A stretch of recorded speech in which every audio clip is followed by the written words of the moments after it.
Hey everyone, welcome to the RotoGrinders Morning Grind Podcast. I'm your host, Stevietpfl. It's Thursday. It is July 30th. It's 2020. We have 8 baseball games to talk about here on today's slate. For the second time this week, breaking in someone new, we have Christy Metzger. You guys know her as Krayton. There's been some articles about her on RotoGrinders, and she's been helping out here since baseball has started. Welcome to the podcast. Hey, thanks, Stevie. Glad to be here with you. Listened to your morning grind for years, so glad to be joining you. This is exciting. Well, I don't know how exciting it is, but first look podcasts are, they are what they are, right? So, Right. Hey, listen, I'll take that, and we'll just run with it here.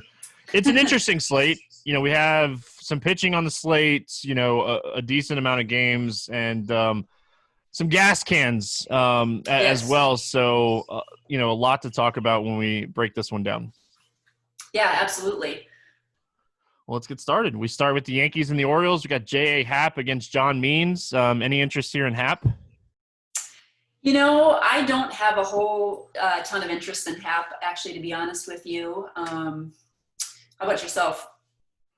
Yeah, looking at Happ, really struggled against righties last season, 235 ISO, low strikeout rate. Was very good against lefties. The only way that I'd have any remote interest in him here is if Baltimore rolls out a lefty-heavy lineup, which I highly doubt happens. Right. Maybe Chris Davis only. So I'm with you on Happ. I don't think I'm going to roll him out here. And then on the other side, we got John Means pitching up against the Yankees. It's a lefty against the Yankees. Any interest in John Means? No, I really don't. I mean, obviously, the powerful Yankees, lineup from top to bottom there would definitely scare me if I rolled Means out there. So I'd be looking more to stack the Yankees than I would be to roll Means out there. Listen, any left-handed pitcher against the Yankees, I'm going to struggle to like. So it's not just John Means. Yep. But I will say That's right. one thing about the Yankees is they strike out at a very high clip against left-handed pitching. So there'll be games where they have good pitching or good games against them, but for the most part, I'm going to be passing. Let's talk Yankees Bats. You already kind of alluded to a Yankees stack. I faded them on Wednesday to try to gain some leverage, and that's not working out. What's your thoughts on the Yankees stack here? Yeah, I see actually they're having a really good night tonight. I see Judge and Hicks and I think LeMahieu have all hit home runs tonight. But yeah, I have a lot of interest in the Yankees Bats, especially the top of the lineup there. LeMahieu, Judge, Torres, Stanton, a lot of those guys. Sanchez, I know his price has actually been fairly cheap, especially on FanDuel in particular. So there's a lot of good plays on the FanDuel side, really, to get the Yankees in your lineup. Yeah, I definitely think they're in play here. Even if Ursula corrects the lineup and he's towards the bottom, you could look at the bottom too. Everybody's going to want to stack Judge and Stanton. You have Voit, Sanchez, Ursula, Hicks. The bottom of the order is very good against lefties as well. So there's a lot of different ways you could be different with your Yankees stack here. Any interest in the Baltimore side? I don't have a ton. I mean, I can see where people would maybe consider them going up against a lefty and J.A. Happ, some of those righties in there. But I don't think I'm going to be utilizing Baltimore stack tomorrow. One guy that stands out to me, anyone listening to the podcast last year already knows that this was coming. Alberto is cheap. He's a second baseman. He hits left-handed pitching really well. Really low strikeout rate. He puts the ball in play. What happens, we'll find out. It's a high variance sport, but Alberto and Nunez would be the two guys. If I was going to look at any Baltimore bats, those would be the two guys I'd be targeting here. Yep, I could see those as some solid one-offs too. Indians and Twins, Shane Bieber against Jose Barrios. Any interest here in Bieber? Bieber pitched a gem, kind of his starting day. And, I do have some interest in him, although the Twins, obviously I'm a huge Minnesota Twins fan, grew up in Minnesota. The Twins just have a very tough lineup. They, left off right where they did last year with home runs.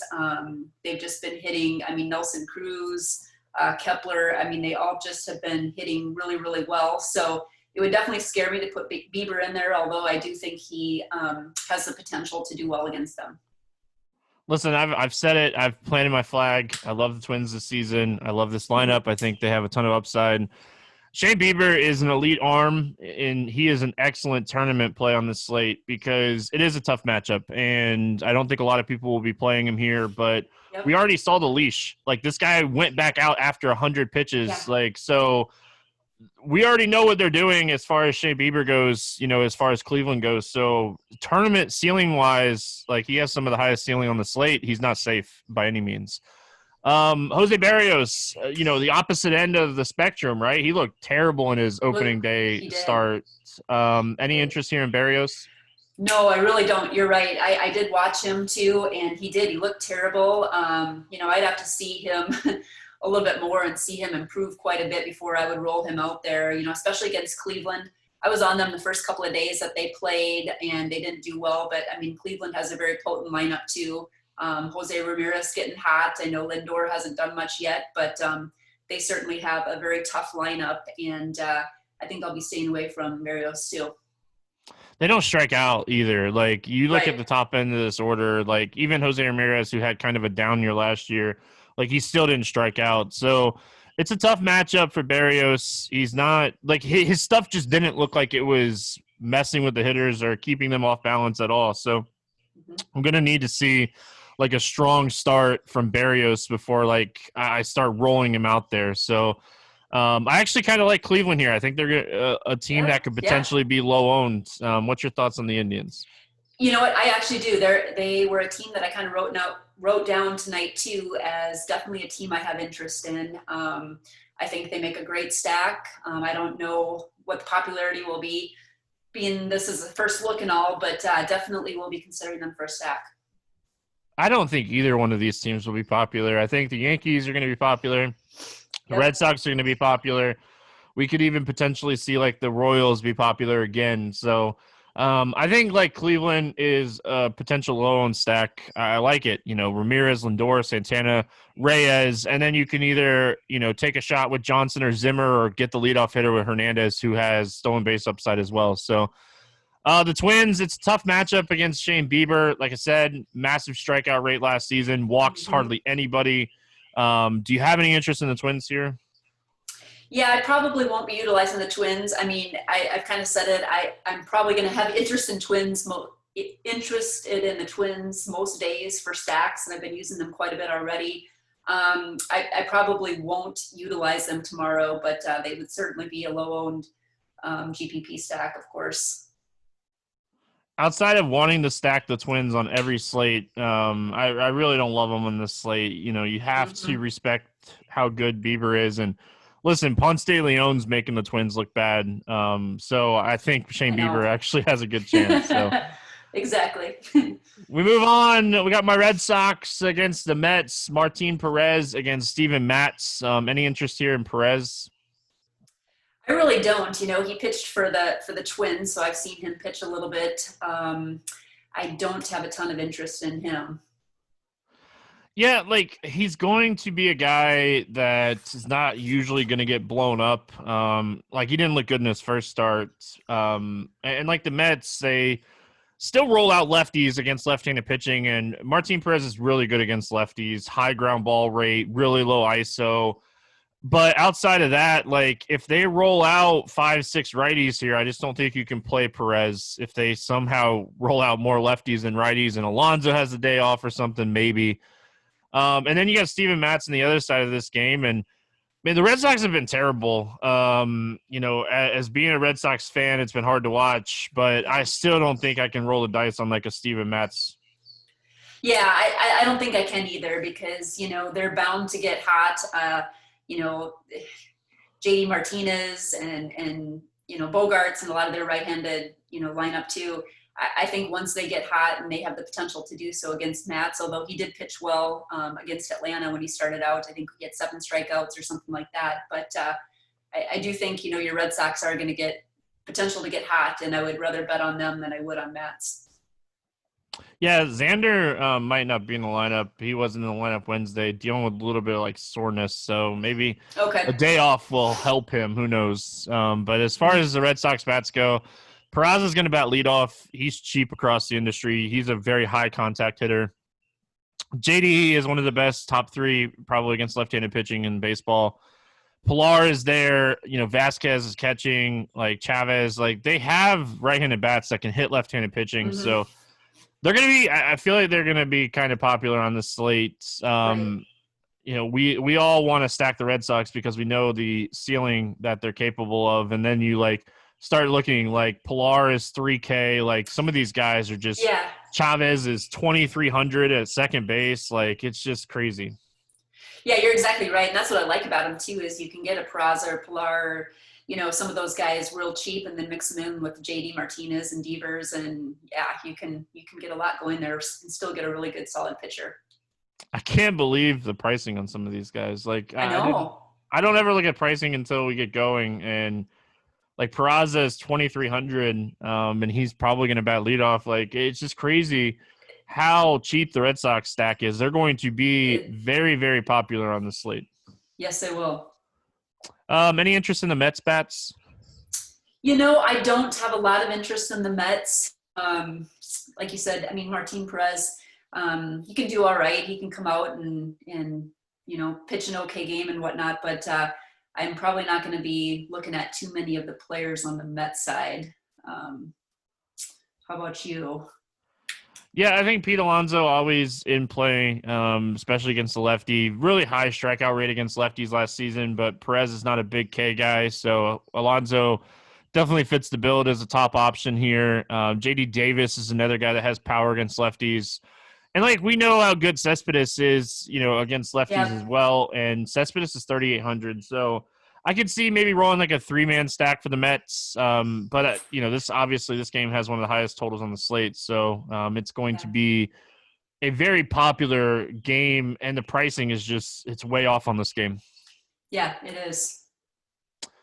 Moving on, we got the Royals and Tigers. Brady Singer against Ivan Nova. Yes, Brady Singer is a real pitcher, and yes, he is starting for the Kansas City Royals today. Do you have any interest in the guy that likes to, call himself Singer? Yeah, no kidding, right? Let's see, this will be his second start. And, last time when he was out, I actually stacked against him a little bit. He actually did all right. He had 7 strikeouts and, did kind of all right. For a cheaper pitcher, I could see having a little bit of interest, although, Detroit, even looking at them tonight in the last couple of games, they've, put together a few decent games, but yeah, maybe I have a little bit of interest in him. What's your take on him?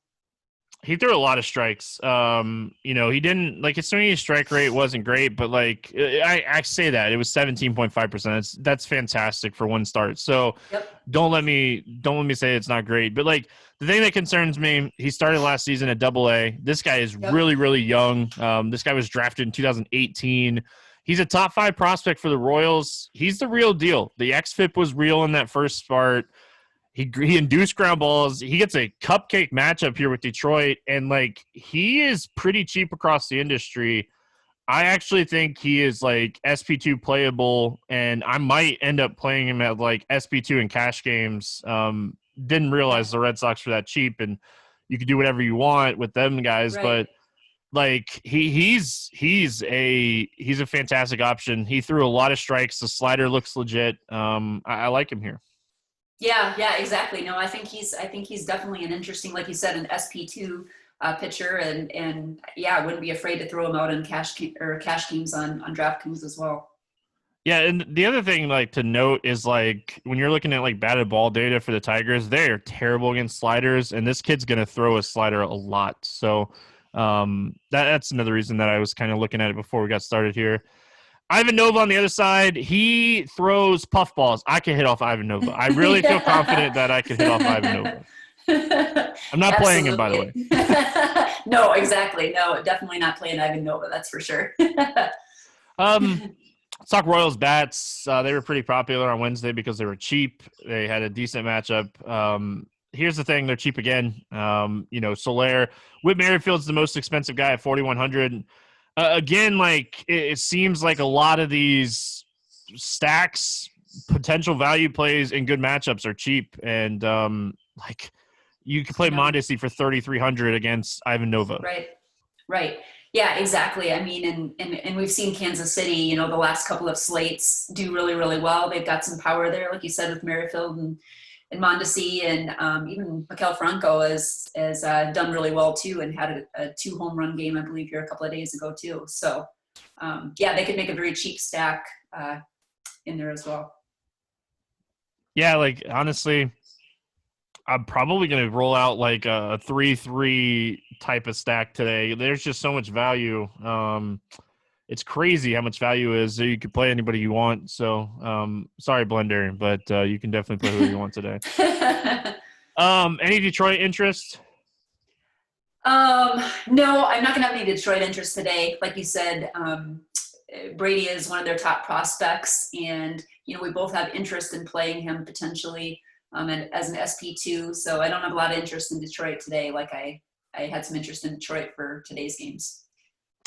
Moving on, we got the Rays and the Braves. Ryan Yarbrough against Max Fried, 2 young pitchers that have a lot of talent. Any interest here in Ryan Yarbrough? I do like him, and I've definitely played him before. I don't think I have any interest in him tomorrow going up against the Braves.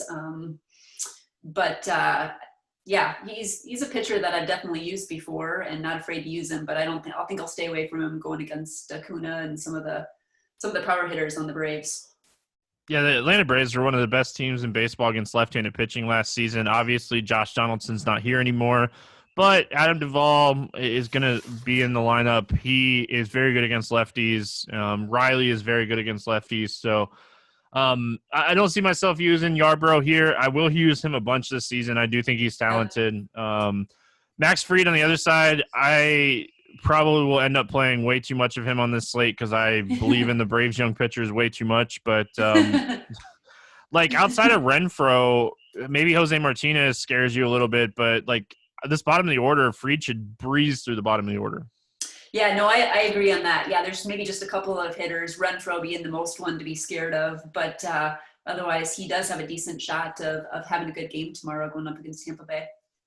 Yeah, like when you're looking at the top-end pitchers, like J-Happ is the most expensive, Barrios is the second most expensive, Bieber is third. Like, you have Lamet against San Francisco, but like when you're looking overall on the slate, like, you're probably going to end up on 2 guys under 10K on most of your lineups unless you want to take a shot on Barrios or Happ. But I think Fried is definitely in play.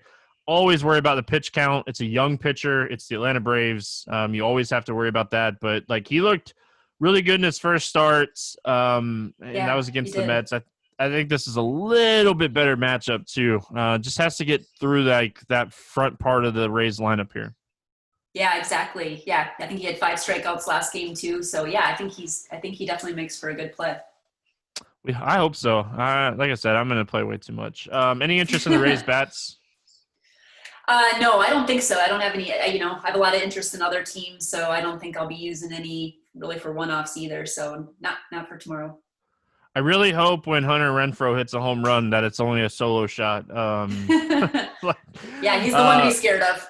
He is definitely like a high fly ball power hitter against left-handed pitching. So if you want to use Renfroe as a one-off on a team that you don't have Fried, I don't hate that idea. I think like he's definitely someone to look at. And I will say like Jose Martinez does not hit the ball soft against left-handed pitching. So like if you want to go a 2-man, you certainly can. I'm not going to hate on that. Any interest in the Braves here? Yeah, I mean, I do think some of the Braves, and I think, with Ozuna in their lineup too, some of those right-handed hitters, I definitely can see using some of the Braves as a stack too. It's just a matter of time before Acuna has some really big games too, and the top of their lineup has the potential to really go off.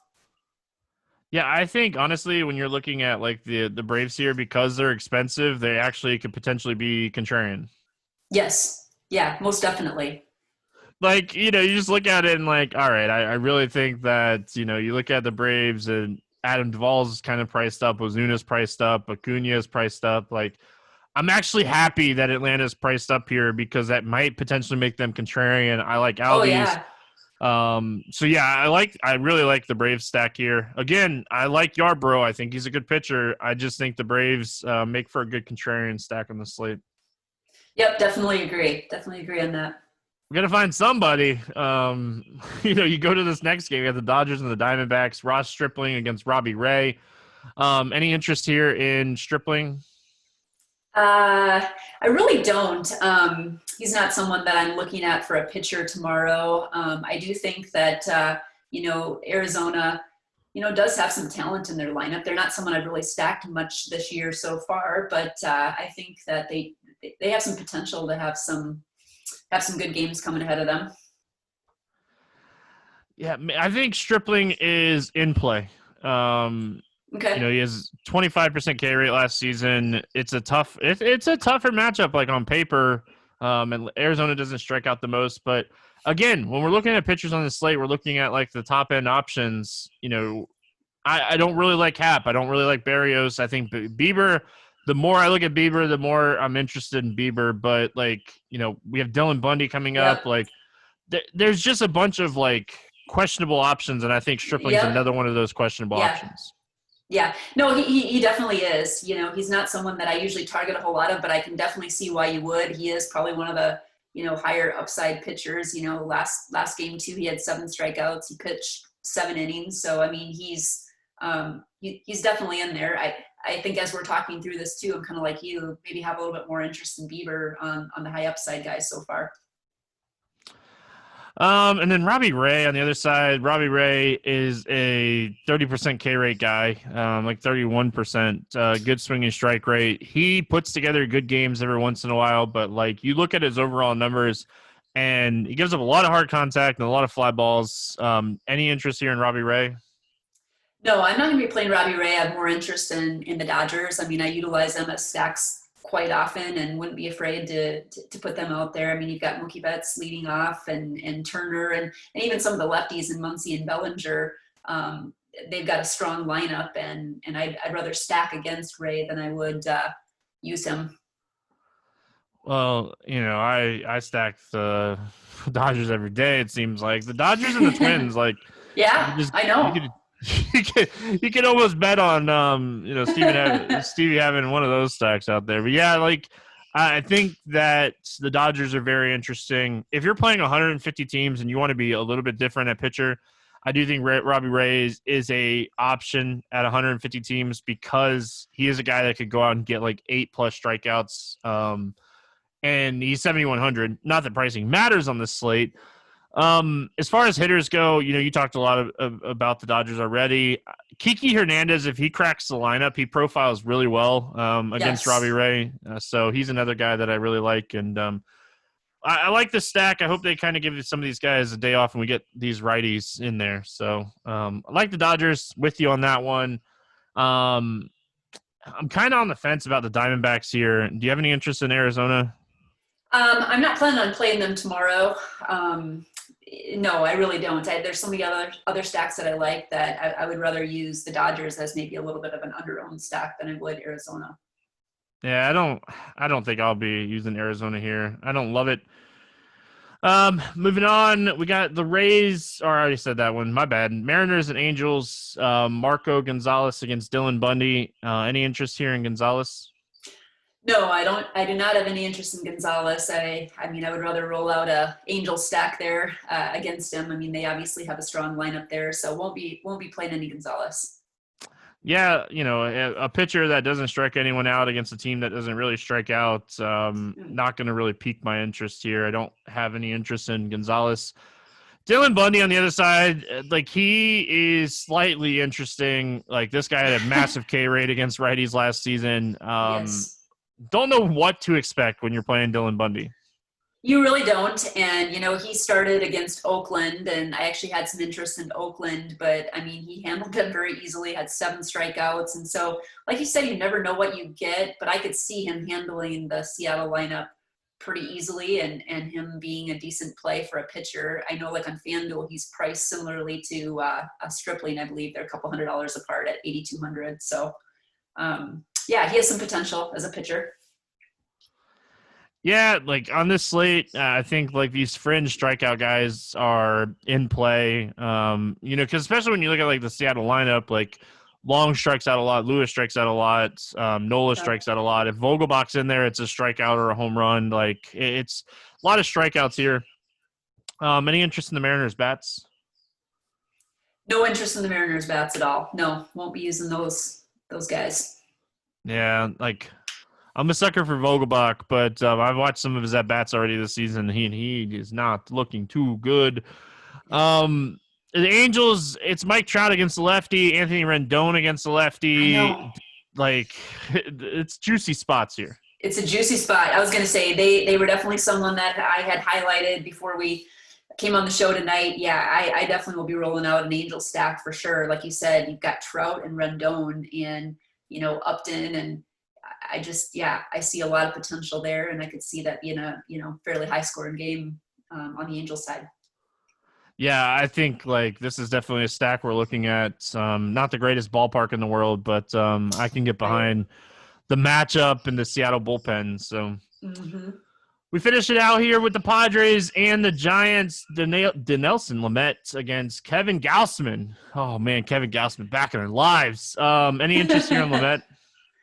I could certainly see using him. I know he's priced up a little bit higher than I was expecting him to be. I know on FanDuel in particular, he's $9,200, and gosh, he might be the second highest. Yeah, he's actually right behind Bieber, actually, between Bieber and Barrios. So, I could see having some interest in him just because they're going up against the Giants, going up against a lot of strikeouts, going up against a lot of players that just aren't very strong. So the potential is definitely there. I haven't looked at the pricing on DraftKings to see where he's at, but yeah, he's 9,200. Looked great in his first start, 8 strikeouts, induced a lot of ground balls as well through 80 pitches.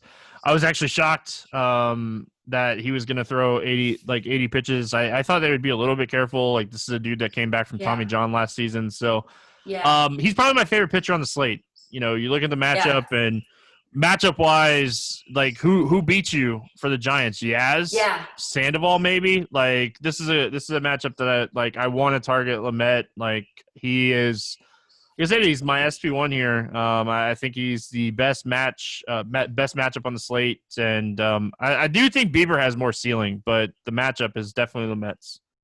Yeah, I definitely agree with you there.